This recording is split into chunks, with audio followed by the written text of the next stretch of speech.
तो भाई एसीआईओ का ये जो कॉम्प्रिहेंशन का वीडियो है, बहुत सारे कैंडिडेट जो अच्छा परफॉर्म नहीं कर पाते आरसी में, उसका एक बहुत इंपॉर्टेंट रीजन लेके आया हूँ। प्लस मैं आपको आज डेमो दिखाऊंगा कि आरसी को अटेम्प्ट कैसे करना है। इस डेमो में कोई क्वेश्चन नहीं है, लेकिन आपको कॉम्प्रिहेंशन समझना कैसे है, आरसी रीडिंग कॉम्प्रिहेंशन, वो बड़ा इंपॉर्टेंट होने वाला है। तो आप देख पा रहे हैं जैसा कि हमारा जो पहला स्लाइड है वो क्या कहता है, वाई डू इंटेलिजेंट स्टूडेंट्स, मतलब बहुत अच्छे जो इंटेलिजेंट स्टूडेंट्स हैं वो भी not perform well in reading comprehension, ऐसा क्यों होता है। तो इसके बारे में अगर मैं आपसे बात करूं तो देखो होता क्या है कि क्यों फेल हो जाते हैं आरसी में बच्चे, इसका रीजन क्या है, वो फोकस कहां पर करते हैं, उसका ये जो पैटर्न है, ये गलत पैटर्न जो बच्चों को सिखाया जाता है, ठीक है। और टीचर्स इसको सिखाते हैं क्योंकि टीचर का अपना कोई एग्जाम का पर्टिकुलर कोई उनका अपना पर्सनल अप्रोच नहीं होता। वो एक ऐसा लॉजिकल अप्रोच अपने मन से लेकर के चलते हैं जिसका ग्राउंड लेवल पर एग्जाम के पॉइंट ऑफ व्यू से कोई बहुत ज्यादा इंपॉर्टेंस नहीं होता। सो दैट वो कहते हैं वर्ड्स पर ध्यान दो, रीडिंग पर ध्यान दो। और बहुत सारे बच्चे फिर क्या करते हैं, वो गैस करते हैं। आपने देखा होगा, अगर आपने सीरियसली आपने अगर एग्जाम्स दिए हैं तो आपने कभी ये भी महसूस किया होगा कि कभी कभी आप गैस कर रहे होते कि इस क्वेश्चन का आंसर होगा क्या, मतलब आप कंफर्म नहीं होते। तो एक ये भी पॉइंट बड़ा इंपॉर्टेंट हो जाता है। कुछ लोग कहते हैं पहले ऑप्शंस को पढ़ लेने चाहिए, उसके बाद आगे हम देखेंगे। इंपॉर्टेंट पॉइंट है, बट स्टिल सिर्फ इससे काम नहीं चलेगा। एंड वो इस तरीके से एक गलत डायरेक्शन में चले जाते हैं। और आप अगर मुझे बताएंगे कि सर इसमें स्टेप मिसिंग कौन सा है, तो मैं आपको बताऊंगा इसमें जो स्टेप मिसिंग है वो क्या है, जरा देखिए। एक्चुअल पिरामिड एक ऐसा बनता है जिसमें आप रीडिंग को समझते हैं। देखो भाई, reading is not seeing words. Reading का मतलब ये नहीं होता कि आप वर्ड्स को देख लो, ज्यादातर लोग वर्ड्स को ऐसे देखते जाते हैं, वर्ड्स को देखते जाते हैं, ठीक है। रीडिंग इज कंस्ट्रक्टिंग मीनिंग, आप मीनिंग को कंस्ट्रक्ट करते हुए चलते हैं। आज के बाद आपका आरसी कभी गलत नहीं होगा, अगर आप पूरी वीडियो ध्यान से देख लेते हैं, कभी आपका आरसी गलत नहीं होगा। You understand today that how to learn, how to read, how to understand, how to comprehend, how to answer in an RC. तो आप आरसी में कैसे करेंगे, देखो सबसे पहली चीज जो सबसे इंपॉर्टेंट होती है वो हम शुरू करते हैं रीडिंग से। लेकिन रीडिंग सिर्फ सफिशिएंट नहीं है, आप उसको अंडरस्टैंडिंग में डेवलप करते हुए चलते हैं। लेकिन कैसे, उसका डेमो दूंगा आज मैं, ठीक है। कनेक्टिंग मतलब आप कनेक्ट कैसे करोगे, आज आपको बहुत सारी नई चीजें सीखने को मिलेंगी आरसी में, ठीक है। और उसके बाद आप साथ के साथ में सोचते हुए भी चलेंगे, ये प्रोसेस भी मैं आपको दिखाऊंगा। एंड देन आंसरिंग, ये है एक्चुअल पैटर्न जिसको हम कहते हैं कि रीडिंग कॉम्प्रिहेंशन को समझना और उसके आंसर्स देना। This is the actual pattern. आगे चलते हैं, अगर हम बात करेंगे एक पैराग्राफ को देखिए। अब जरा इस पैराग्राफ को देखिए, आपको इस पैराग्राफ को पढ़ना है। जैसा कि मैंने अभी आपको अप्रोच बताया, what is the actual approach, आप क्या करिए, आप पढ़िए, समझिए, कनेक्ट करिए, थिंक करिए, और फिर मैं आपसे आंसर पूछूंगा, आप मुझे बताइए। देखिए क्या लिखा है, ओवर द पास्ट डिकेड, आप मुझसे पहले पढ़िए, वीडियो को पॉज करिए, पढ़िए। Over the past decade digital technology has transform the way people communicate, learn and access information, ठीक है। However the same technological advancements have also created new challenges for governments and society. One of the most significant among them is the emergence of deepfake technology. अब देखो, जैसे ये सुनेंगे बहुत सारे लोगों के दिमाग में आ जाएगा कि हाँ ये हमारा टॉपिक हो सकता है। Which uses artificial intelligence to create highly realistic but fabricated audio, images and videos. Unlike traditional misinformation, deepfakes are often convincing enough to make ordinary citizens believe events that never actually occurred. इस पूरे passage में आपको पहला paragraph जो है, passage का पहला paragraph जो है, उसमें आपको क्या अंडरस्टैंड आया, आपको क्या समझ में आया। Over the past decade digital technology, यानी कि बात कर रहे हैं डिजिटल टेक्नोलॉजी की, कि उसने काफी ट्रांसफॉर्मेशन उसमें किया है पीपल के कम्युनिकेशन को लेकर के, ठीक है। कम्युनिकेशन हो गया, लर्निंग हो गई, एक्सेस इंफॉर्मेशन, उसको लेकर के काफी ज्यादा मतलब इमर्ज करके बाहर उभर के आया है, ट्रांसफॉर्म हुआ है। ये जो हाउ एवर यूज करता है ना एग्जामिनर, हाउ एवर, वो क्या करता है, हाउएवर को जो यूज करता है उसको लेके जाता है एक अलग डायरेक्शन के लिए, ठीक है, एक अलग डायरेक्शन में लेकर के चलता है, ठीक। तो इसके लिए हमको क्या करना है भाई, समझते हुए चलना है। कनेक्टर्स का क्या यूज रहता है उसके बारे में भी आपको मैं समझाऊंगा। तो फिलहाल आप इस एक पैराग्राफ में क्या समझे, नोट करके रखिएगा, ठीक है। फिलहाल आप एक पैराग्राफ में क्या समझे उसको नोट करके रखिएगा। दूसरा पैराग्राफ आपको देता हूं, इसको पढ़िए और बताइए इसमें क्या है। पॉज करिए, पढ़िए और रिलेट करके रखना बस, ठीक है। थिंक करते रहिए, अंडरस्टैंड करिए, बताइएगा। The rapid spread of deepfakes has raised serious concerns among policy makers and security experts. अब डिफेक्ट कर क्या रहा है, serious concern among public policy makers and security experts के बीच में। अच्छा, a manipulated video showing a public leader making an inflammatory statement can spread across social media with in minutes. मतलब आप ये समझ लो कि मिस इन्फॉर्मेशन का इस्तेमाल मैनिपुलेटेड वीडियो को मैनिपुलेट करके कैसे दिया जा सकता है वो दे रहा है, ठीक है। Influencing public opinion long before authorities have an opportunity to verify its authenticity. मतलब ऑथेंटिसिटी को वेरीफाई करने से पहले ही, मतलब आप समझ रहे हो, ओपिनियन जो लोगों का है पब्लिक का, उसको बिफोर अथॉरिटीज उसको क्या करें, उनके पास एक अपॉर्चुनिटी होगी उसको वेरीफाई करना, उससे पहले ही पब्लिक इन्फ्लुएंस हो चुके होंगे। इन टाइम्स ऑफ इलेक्शंस, देखो कहां कहां इंपॉर्टेंट है, इलेक्शन के टाइम पे नेचुरल डिजास्टर हो गया, नेशनल इमरजेंसी हो गई, सच फैब्रिकेटेड कंटेंट में create unnecessary panic, damage in public trust and even influence democratic processes. तो ये सारा आपका इस सेकंड पैराग्राफ में वो क्या समझाना चाहता है, कॉम्प्रिहेंड करके रखना।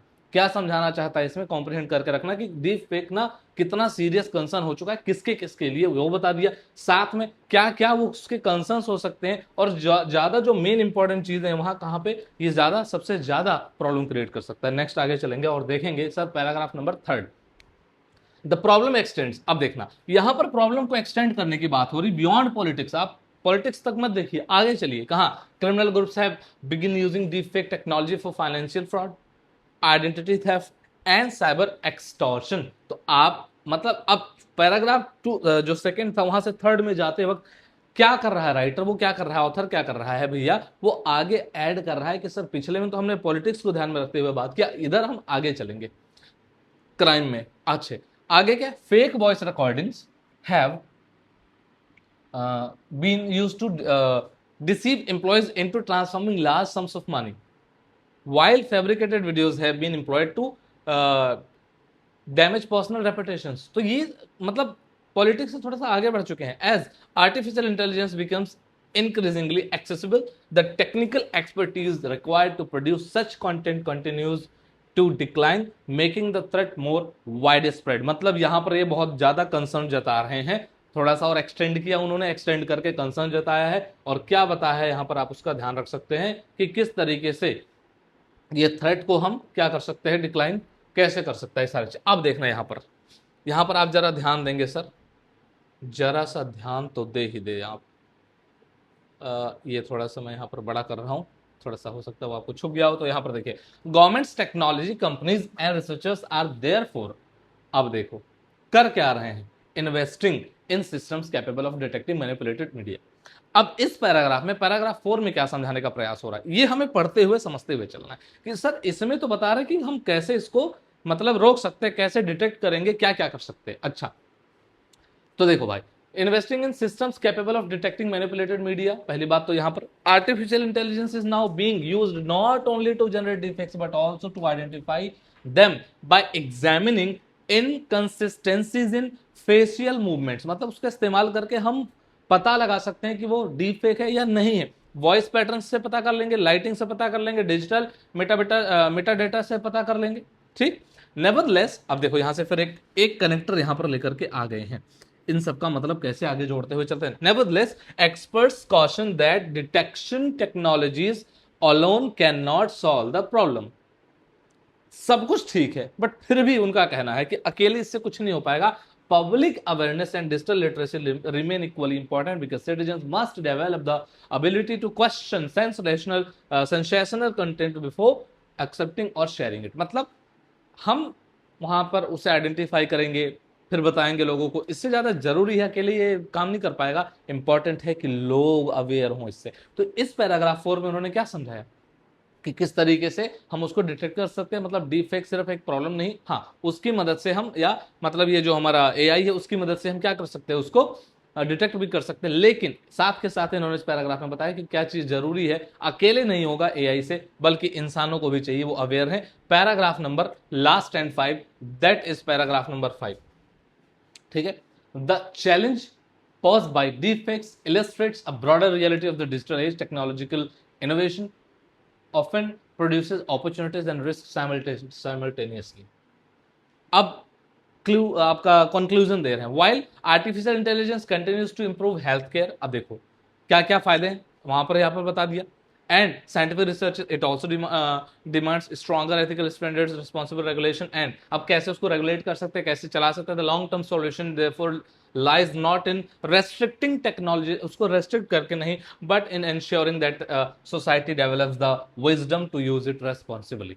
तो इस तरीके से पूरा पैटर्न बनाया। आपको पहले आरसी का मतलब अच्छे से समझना उसको बेहतरीन तरीके से, क्योंकि जल्दबाजी में आप क्या करते हो, आप क्वेश्चन रीड करते हो और आप चले जाते। देखो भाई वो टाइम चला गया, वो टाइम चला गया जब हम ऐसा क्वेश्चन पढ़ते थे और ऑप्शन देखते थे, वहां पर पढ़ते थे, आरसी में मिल जाता था, आंसर दे देते थे। अब आपको पता चला है कि कॉम्प्रिहेंशन को एक्चुअली कॉम्प्रिहेंड करने की जरूरत पड़ती है। Now you are not just going to get the facts only but also the analysis as well. तो एनालिसिस बड़ा इंपॉर्टेंट हो गया है और एनालिटिकल माइंड को ढूंढ रहे हैं। आपको क्या पता लगता है कि एसीआईओ में कौन से बंदे रखे जा रहे हैं? लल्लू रखेंगे क्या? वो इंटेलिजेंस का one of the biggest department में से आता है इंटेलिजेंस ब्यूरो आईबी, उसमें से अगर एक लल्लू लल्लू लोगों को रख लेंगे तो क्या ही होगा। ठीक है, अब मैं इस आपको आगे समझाने का प्रयास करूं, उससे पहले क्वेश्चन पूछूंगा, can we explain this entire passage in one sentence? आप क्या इस पूरे पैसेज को आप एक सिंगल सेंटेंस में लिख सकते हो क्या? अगर लिख सकते हो तो आप ये पूरा पैसेज समझ गए होगे, अगर नहीं लिख सकते तो आप समझ नहीं पाए। अगर आपने समझा है तो कमेंट बॉक्स में जरूर एक बार लिखना और फिर हम मैच करेंगे और देखेंगे कितने लोगों को क्या समझ में आया है। बड़ा इंपॉर्टेंट है। चलिए आगे चलते हैं सर।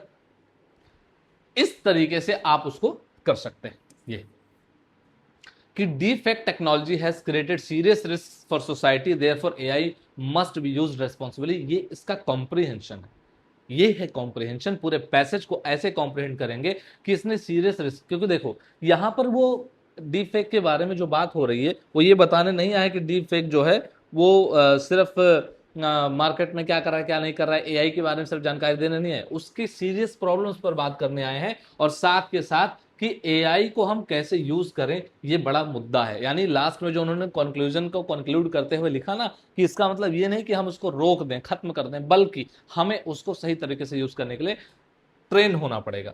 आगे चलते हैं सर। ये पूरा पैसेज रहा, ठीक है, ये पूरा पैसेज रहा। आप चाहो तो स्क्रीनशॉट ले सकते हो ताकि एक बारी में देख पाओ। आगे चलते हैं, आगे चलेंगे और पाएंगे सर क्या। आप मुझे बताओ which of these is topic, आप इसमें से मुझे बताओ किसमें से टॉपिक कौन सा है sir? Artificial intelligence, defect technology या डिजिटल सोसाइटी? आप मुझे आंसर देना, कमेंट बॉक्स में जरूर बताना टॉपिक क्या है इसका, बस। ठीक, आगे चलता हूं सर। और आगे आप यहां पर जरा एक अंडरस्टैंड करिए कि रीडिंग के कुछ 5 लेवल होते हैं जो मैं समझता हूं।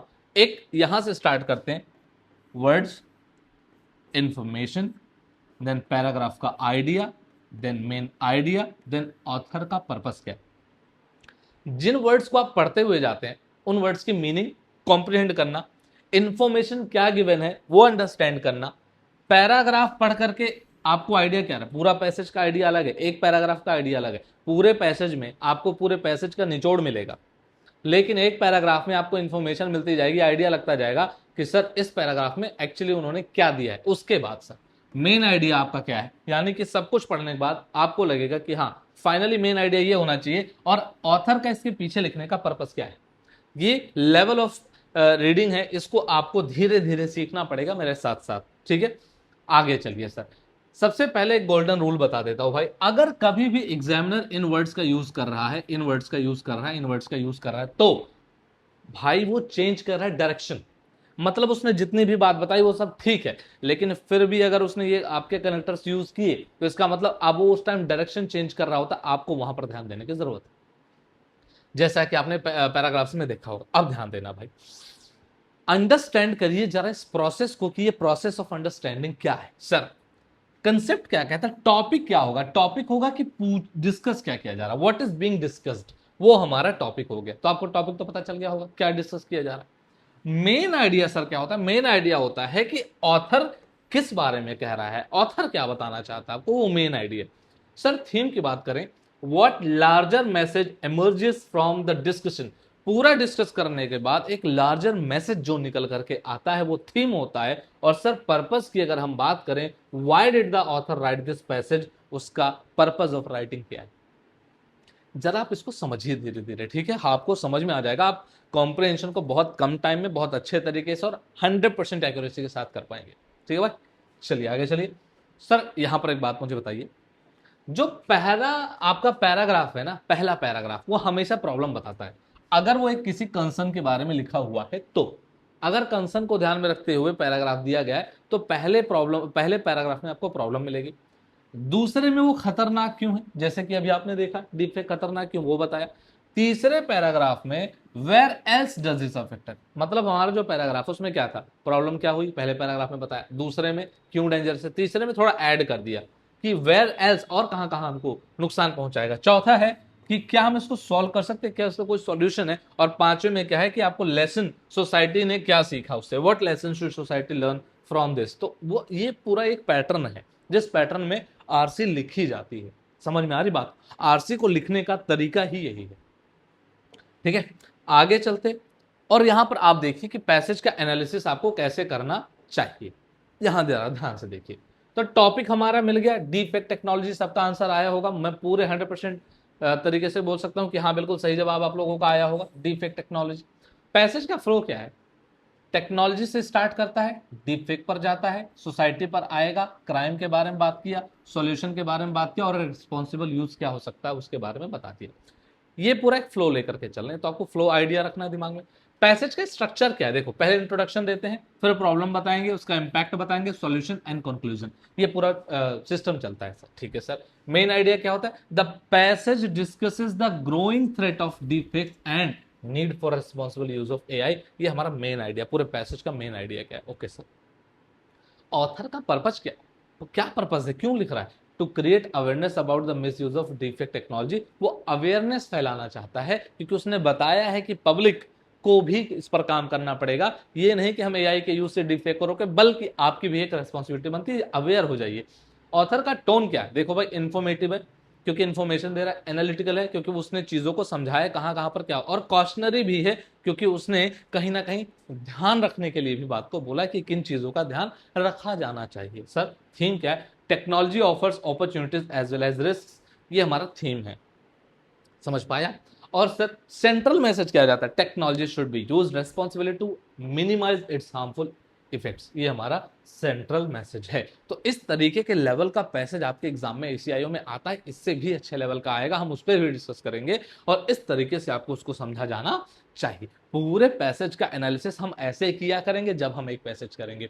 आप मुझे कमेंट बॉक्स में बताना कि हमें कंटिन्यू करना है या अभी भी आप सोना चाहते हैं। ठीक, अब इसको आंसर दे देना आप, 30 सेकंड के अंदर अगर आपने इसका आंसर दिया मजा ही आ जाएगा, मतलब आपने पूरी वीडियो शिद्दत से देखी, आपने समझा, आप समझना चाहते थे, आप करना चाहते थे, आपने किया। मिलता हूं आपसे अगले वीडियो में, क्यों, क्योंकि इसका 30 सेकंड में आंसर तो आपको देना ही है। तब तक के लिए जय हिंद।